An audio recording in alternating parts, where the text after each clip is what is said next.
नमस्कार। Haryana at 9 PM news channel में आप सभी का स्वागत है। आइए आपको कराते हैं खबरों से अपडेट।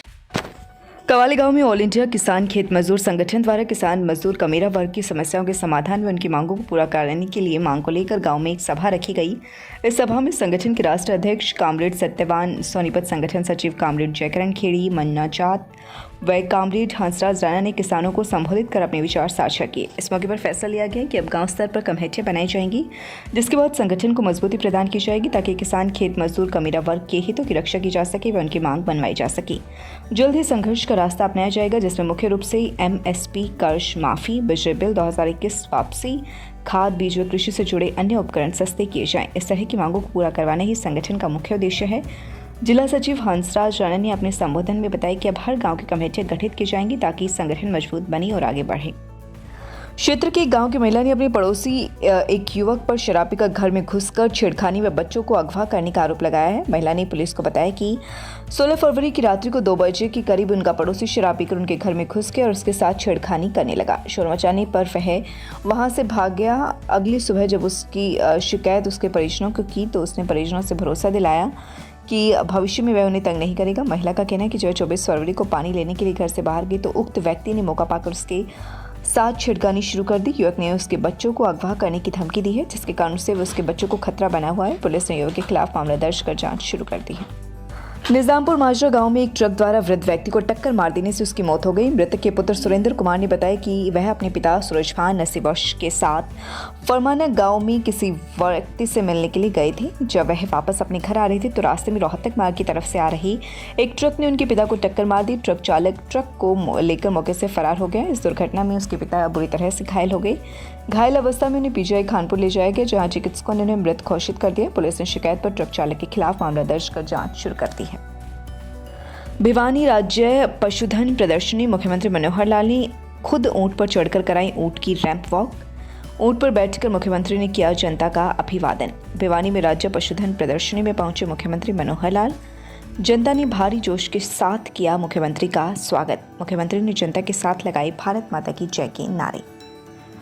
राष्ट्रीय प्राकृतिक चिकित्सा संस्थान पुणे एवं आयुष मंत्रालय भारत सरकार के सहयोग से इंटरनेशनल नेचुरोपैथी ऑर्गेनाइजेशन एवं सूर्य फाउंडेशन द्वारा रोग मुक्त भारत अभियान कार्यक्रम झंझोली गांव में संपन्न हुआ, जिसमें डॉक्टर अशोक तूर INO दिल्ली से डॉक्टर अजीत ने रोग मुक्त भारत अभियान एवं नेचुरोपैथी के विषय में मार्गदर्शन दिया।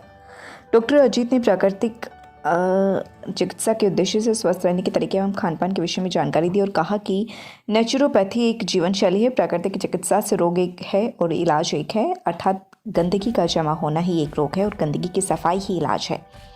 INO दिल्ली से आए मुख्य वक्ता डॉक्टर अशोक तूर ने बताया कि शरीर में 5 तत्वों का महत्व है और शरीर के अंग अनुसार फल का उपयोग कर हम स्वस्थ रह सकते हैं, जैसे सिर की बीमारी के लिए अखरोट, आँखों के लिए बादाम, गले के लिए सिंघाड़ा, फेफड़ों के लिए शहतूत, गुलर उपयोगी है तो पेट संबंधी बीमारी में घिया बहुत ही लाभदायक है। वहीं छोटी आंत के लिए खीरा, तुरई और दिल के लिए सेब बहुत ही लाभदायक है।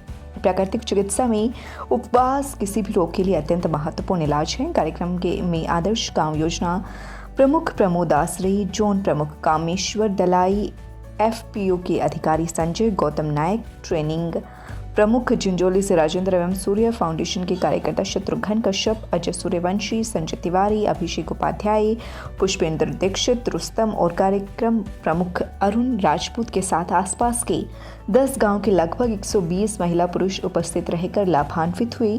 कार्यक्रम का संचालन हरियाणा के क्षेत्र प्रमुख भंवर सिंह ने किया। कोर्ट पंजाब हरियाणा हाईकोर्ट का बड़ा फैसला, सुसाइड नोट में नाम होना ही नहीं, दोषी साबित करने का पूर्ण आधार। आत्महत्या के बाद पुलिस को वहां से एक सुसाइड नोट मिला था, जिसमें याची हरभजन का नाम भी था। इस नोट के अनुसार बेइज्जती से आहत होकर मंजीत ने जान दी थी। पुलिस ने हैंड राइटिंग एक्सपर्ट से जांच कराई तो सामने आया कि यह नोट मंजीत ने ही लिखा था। इसी आधार पर पुलिस ने FIR में याची का नाम शामिल किया। याची ने कहा कि मार्च 2019 के FIR में याची का नाम तक नहीं था। इसके साथ ही ऐसा कोई कारण नहीं है जिसकी वजह से याची मंजीत को परेशान करता हो। हाईकोर्ट ने याची व राज्य सरकार की दलीलों को सुनने के बाद कहा कि केवल सुसाइड नोट में नाम होना ही किसी पर केस के लिए काफी नहीं है, इसके साथ कई तथ्यों को देखना बेहद जरूरी है। इन टिप्पणियों के साथ ही हाईकोर्ट ने याची पर दर्ज FIR को खारिज कर दिया। पंजाब हरियाणा हाईकोर्ट ने अहम फैसला सुनाते हुए यह स्पष्ट कर दिया कि केवल सुसाइड नोट में नाम होना किसी को आत्महत्या के लिए उकसाने का दोषी साबित करने का पूर्ण आधार नहीं हो सकता। इसके साथ में उकसाने का कारण, मकसद व आरोपी का घटना से रिश्ता साबित करना अनिवार्य होता है। मामला जालंधर का है, जब मार्च 2019 को रियाची हरभजन के रिश्तेदार के साथ मंजित लाल का झगड़ा हो गया था और मंजित लाल को बेइज्जत कर उससे मारपीट की गई थी। इसके बाद उसे जालंधर के एक अस्पताल में भर्ती करवाया गया था। इसके 3 माह बाद मंजित दलाल ने आत्महत्या कर ली थी।